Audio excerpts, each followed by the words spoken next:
Hey there, this is going to be a pretty quick video. I'm a little bit under the weather, so if I start coughing, I'll try to remember to turn off the microphone. This is Chapter 5, Inventories, and the first thing, of course, is determining the inventory items. Remember we talked about FOB shipping point and FOB destination. If at the end of the year when we take inventory, there are things being shipped to us, FOB shipping point, we need to capture those and put them into our inventory. If they're being shipped FOB destination, we don't have to because they don't become ours until they arrive.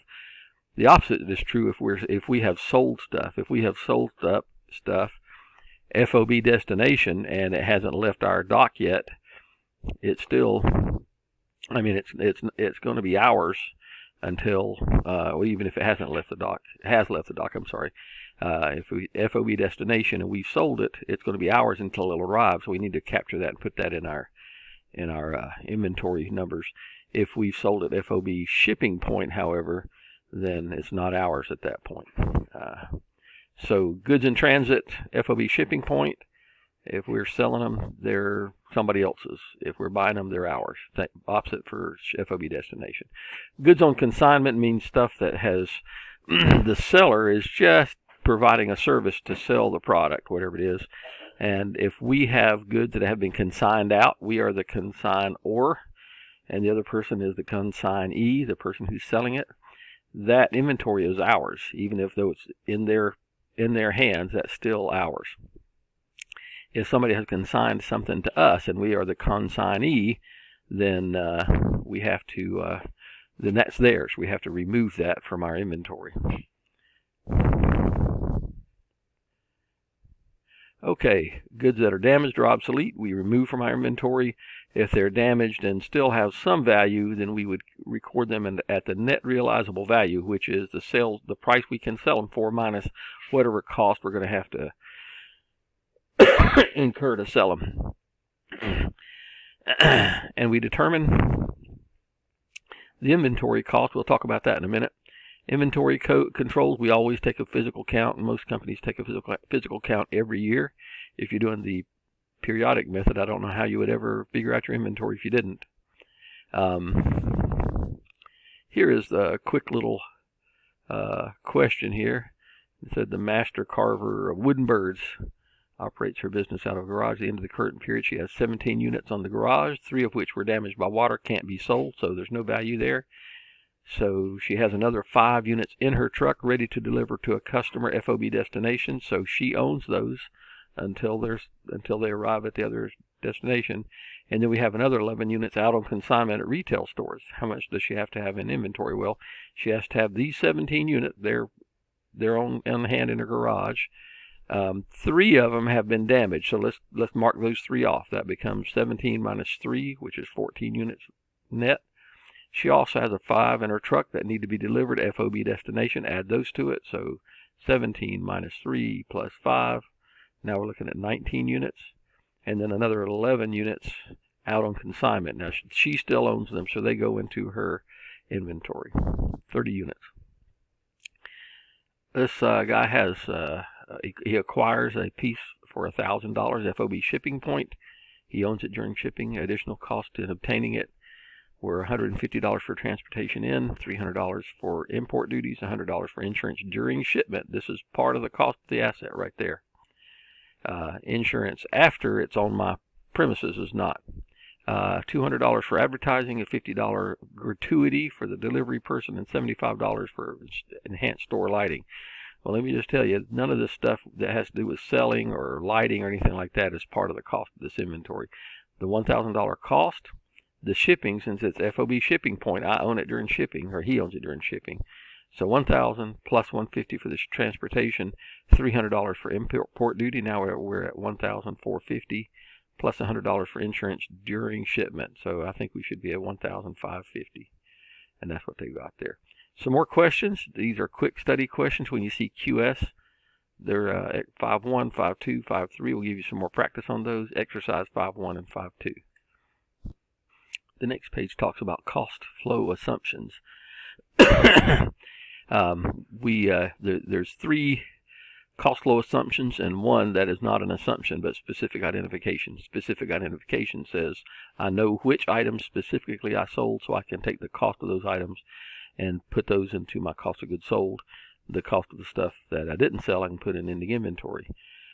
First in, first out. FIFO assumes that the first items we bought, the oldest items we bought, are the first ones we sell. LIFO, last in, first out, assumes that the more recent purchases, the most recent purchases, are the ones that we sell. And the weighted average method averages every purchase, and assigns the cost based on a weighted average method. Okay, first in, first out this is a simple example of it. We have one unit that costs $45 on May 1st. That's our beginning inventory. Same all the way across the board. We purchased a unit on May 3rd and purchased another unit on May the 6th. It says that we sold one unit. One unit is sold on May the 7th for $100. Well, on May the 7th, that's after I purchased everything, but this is FIFO.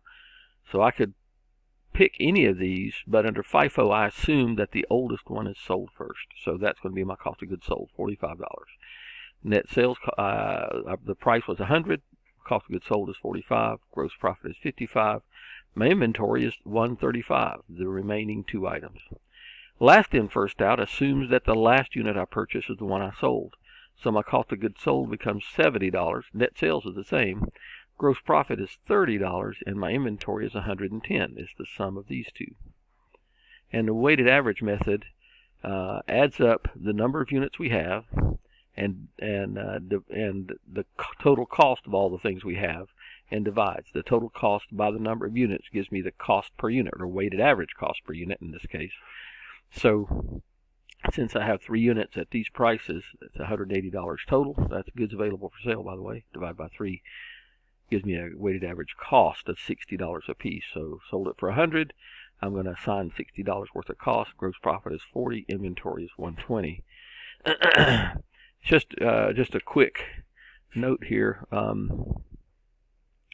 FIFO, in a time of rising prices, which is almost every day in the world, in a time of rising prices, FIFO is going to give you the lowest cost of goods sold, because we assume that the earlier cheaper stuff was sold and the more expensive stuff was remaining in inventory. So we have a lower cost of goods sold, which gives me a higher gross profit, and by the way, higher taxes.